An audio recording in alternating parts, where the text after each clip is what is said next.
Now, 2 months after the militant Islamist group's terror attack on Israel, there's mounting evidence of extensive rape and sexual violence on that day. Police are still combing through extensive video footage like this, filmed at the Nova desert rave by Hamas militants, as well as social media and security camera footage.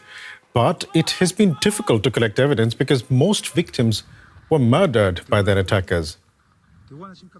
Doctors and rights groups who were at the scene on the day of the attack say what they saw leaves no room for interpretation and that the invaders raped and killed multiple women and girls. We saw things there that they were shocking to us. Women that was raped, brutally raped, and then killed with something else, with guns, and they were burned alive. And I tell you, the things we saw, we will never forget them. Let's speak now to Yael Scherer. She's the head and founder of the Survivor of Sexual Violence Advocacy Group and joins me now from Jerusalem. Welcome to DW, Yael. Thanks for making the time. Now, you are involved in collecting testimonials from witnesses and first responders.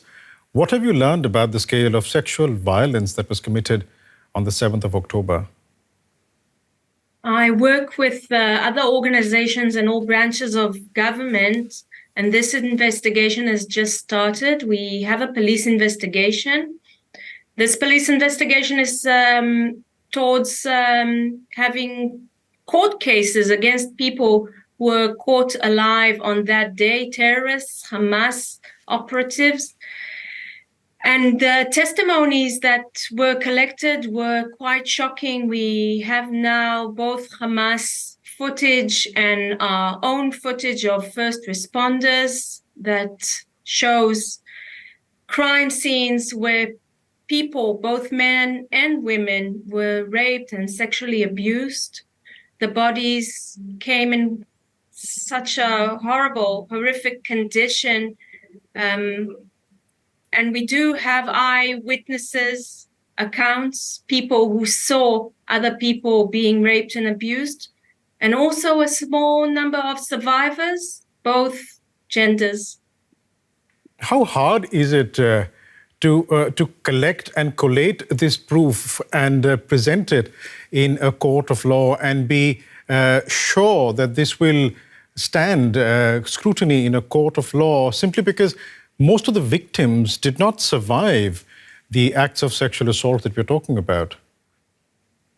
Well, it's quite clear now that we will never know the full extent of the sexual violence that Hamas perpetrated here on the 7th of October. We can't collect evidence from people who were burned and are dead now. Most eyewitnesses are also killed, and this is going to be a very hard investigation, but what we already have is shocking, and there's no question that this happened on the 7th of October on multiple occasions, and we have multiple crime scenes, and I'm sure justice is going to prevail. Now, Hamas, which is considered a terror group by many countries, of course, is denying all of this. It is saying that rape is against their Islamic beliefs. They have said something to the effect that, and I quote, "We categorically reject the false allegations of rape propagated by the occupation, particularly the recent false allegation insinuating that members of the resistance engaged in sexual violence in recent weeks." Based on everything that you're saying, Yael, I don't see the point of denying it. Don't see the point of denying it when Hamas themselves took pictures and videos of it. And we have live terrorists being held here in Israel, being interrogated. They admit it. They say it was planned. They say it bluntly. They've uploaded onto social media footage of it. We have eyewitnesses that saw it. It was widespread. They absolutely did it here, and I don't see the point of denying it. So it was pre-planned? I think it was pre-planned. They say it was pre-planned in their investigations. And I think this is a foreign influence. We never saw this kind of behavior before the 7th of October. So Right. you did mention that Sinwar was heavily influenced by Iran. I never saw anything like this in this conflict before. I think this is foreign influence by other terrorist organizations and groups like Al-Qaeda, like ISIS. This is a foreign influence on this conflict. It was brought in. This never happened in such a widespread way before. It's new to us and was absolutely documented and verified. Right. Why plan this? What is the purpose behind committing crimes like these? Well, this was not an ordinary conflict. This was not only a matter of raping people. It was a matter of humiliating people. People were shot in the genitals. Genitals were cut off. I mean, people were beheaded. There was a lot of unnecessary violence because this is a terrorist organization and their aim is to scare people and spread horror. This was psychotic and disgusting things that they did to the bodies. They performed acts that I don't think were meant to. This is not part of a normal conflict. What was done to the bodies was meant to spread fear.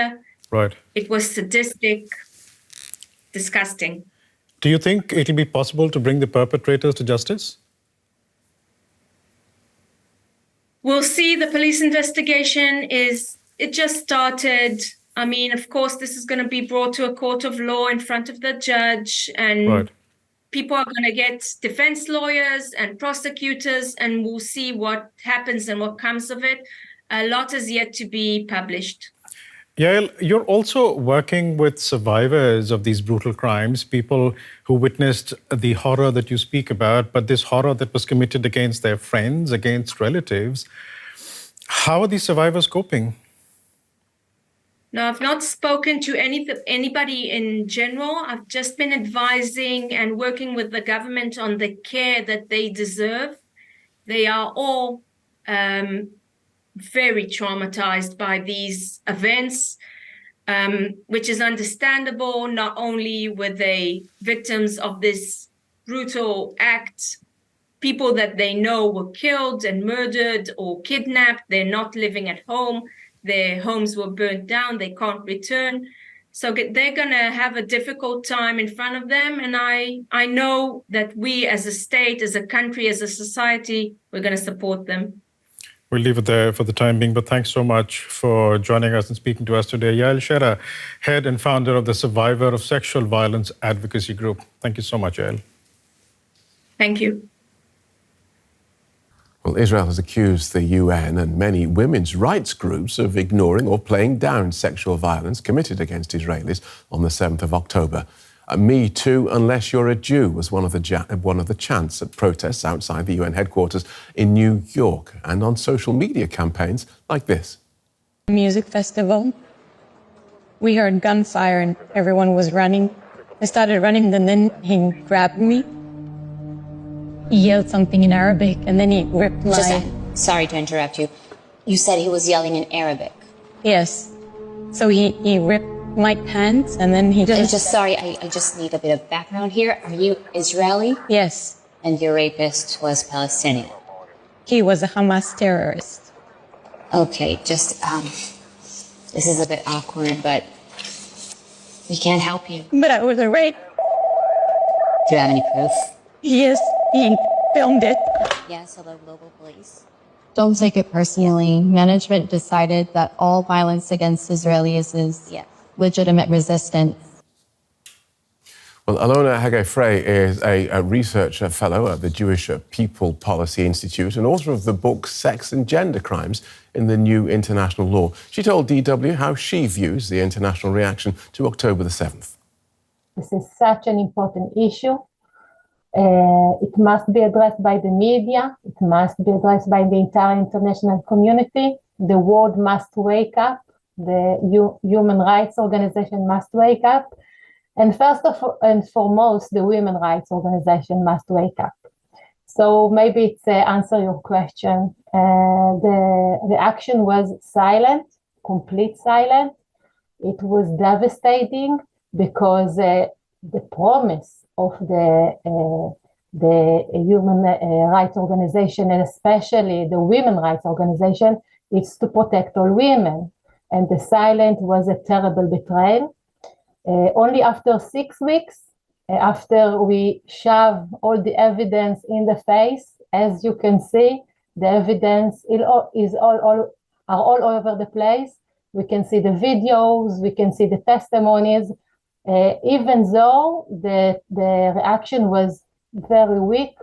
They were very sorry and they must investigate. I don't know what happened to We Believe All Women, We Protect All Women. Something is very, very wrong and it must be addressed.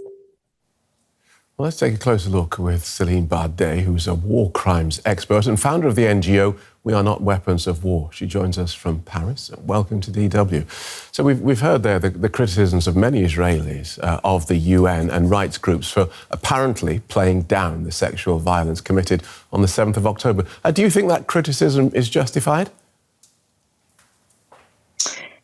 Well, I think it's a little bit complicated, but what is the reality? Because, I was in Israel, I came back yesterday, and you can feel that. They are very angry, they are very shocked about that because they feel that they were not heard. And the reality is that it took a long time. And I think the reason for that is, this conflict that arise and the debate and everything, and it's not normal because if you take other cases like Ukraine or other in Africa, reaction are more quicker. So yes, there is a legitimate question to ask why there were no reaction, stronger reaction. Let's put it like this.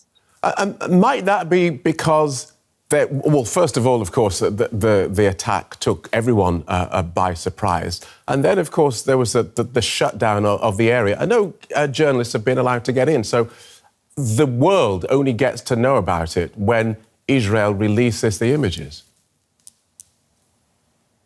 Yeah, actually, that's what I wanted to add, so thank you for that. I think the thing is, let's not forget that they have themselves a little bit, be silent because for many reasons, there is a context, there is the issue of hostages, there is everything. And the police itself, the Israeli police, opened an investigation only 2 weeks ago. So I think what it shows is that every time sexual violence is always, the last thing that we are looking into. And I think this is the bottom line of the problem globally. Okay, well, let's look at that sort of expanded view because, of course, there was international condemnation of the crimes committed by Hamas on the 7th of October. Do you believe it's important to specifically acknowledge the sexual violence?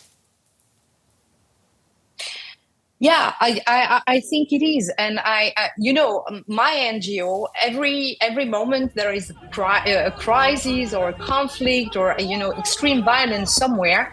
First of all, we do know that every time something like that happens, sexual violence, comes in, very rapidly.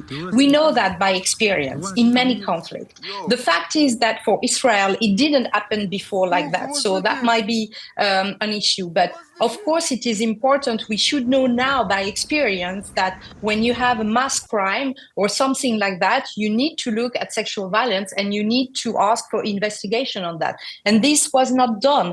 And I think also, civil society, even at the time, Israeli civil society was talking about that. And it's true what was said before. There were video. We could, everybody saw this woman naked, and the people parading with them and spitting on her, and spitting on her. All of this, we have seen it. We reacted very quickly. So why the other did not? That's a question. Right. So now that this evidence is out there and these images are out there, what's the process? How do perpetrators get brought to justice? Well, that's the 1 million question, because indeed, if we talk about international criminal law, you know, we need perpetrators. And so we need to identify these people. We need to have them alive if we want to process them to justice. And we need to relate these people to the crime that have been committed. Now, to just jump a bit on what you just said, yes, there is evidence. There are lots of elements, but all of this has to be documented and analyzed and everything. When you see a video, it's not an evidence by itself, you know, you need to authenticate this video. You need to understand the source, you need to understand who is in it, and etc.